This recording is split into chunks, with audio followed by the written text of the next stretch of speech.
Now that we are familiar with forces that can cause translational effects on a system, let us consider how forces can be used to twist, turn, tip, or bend the system on which they act. After watching this video, you should be able to define a moment qualitatively and mathematically and be able to calculate the moment created by a force in 2D and 3D. What is a moment? Some everyday examples of systems with moments acting on them include opening a laptop, opening a jar, or the wind pushing on a sail on a sailboat. What are some scenarios in your life where you've experienced moments? A moment is a physical quantity that describes the rotational tendency about an axis produced by a force. A moment is a vector quantity created by a force about a point, or moment center. A key concept in mathematically defining a moment is the position vector, which can also be referred to as a lever arm. The position vector connects the moment center, O, with the line of action of the force, causing the moment. Note that the position vector can point to anywhere along the force's line of action, resulting in identical moments. The magnitude of the moment vector can be found by multiplying the magnitude of the force vector with the magnitude of the position vector times the sine of the angle between the two vectors. From this equation we can see, using SOHCAHTOA, that the magnitude of the moment is simply the perpendicular distance between the moment center O and the force's line of action. The units of the moment are force times length. Common units include the metric units of Newton meters or kilonewton meters and English units of foot pounds and inch pounds. Given that moments are vectors, they have a direction and sense. These can be determined by using the right-hand rule. Note, if you are right-handed, a word of caution. Make sure you put down your pen or pencil and use your right hand, not your left hand. Otherwise you will get the reverse direction and sense. To use the right-hand rule, simply extend your right fingers in the direction of the position vector and curl them in the direction of the force vector. Your thumb is now pointing in the positive z direction. This is causing a counterclockwise rotation. If the force vector is flipped, then by applying the right-hand rule, you get a moment in the negative z direction and a clockwise rotation. Now we can fully describe the moment vector created by F about the moment center O. Using the right-hand rule, we find the moment is directed in the negative k-hat direction and has a clockwise sense. Putting it all together, the moment can be described as the negative magnitude of the force vector times the magnitude of the position vector times the sine of the angle between the two vectors in the k-hat direction.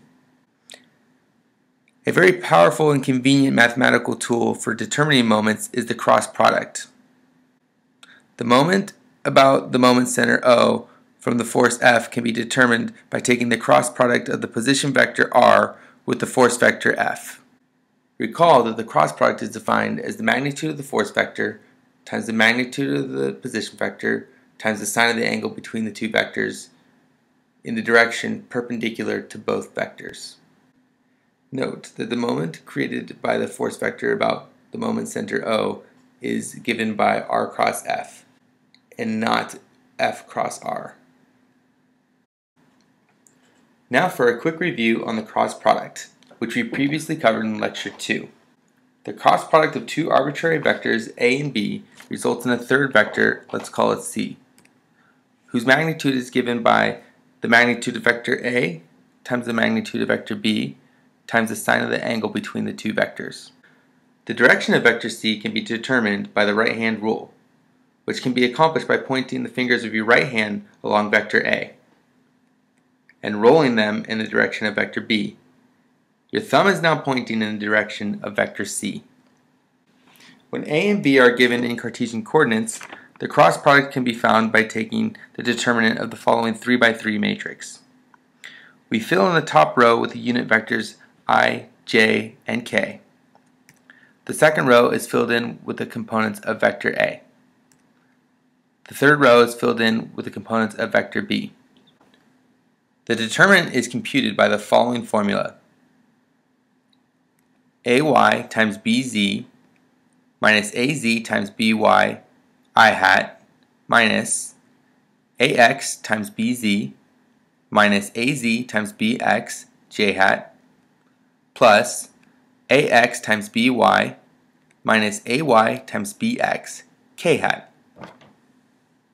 Let's use what we have learned about moments to solve the following problem. A 100 Newton force is directed along the line from point A at 204 meters to the point B at 511 meters. What is the moment from this force given at the moment center of 0, 0, 0? For problems with 3D geometry, the cross product is the simplest way to determine the moment from the force F about the moment center O. This requires choosing a position vector and finding the force vector since it is not given. To find the force vector, it is convenient to define a unit vector along the line of action of the force. The unit vector can be computed as the vector A to B divided by the magnitude of vector A to B. Once we have our unit vector, we can compute our force vector by multiplying the magnitude of the force times the unit vector along the direction of the force. Now let's choose a position vector. A simple one to choose is the vector from the moment center to A. Now that we have both position vector and the force vector in Cartesian notation, we can use the determinant to compute the cross product.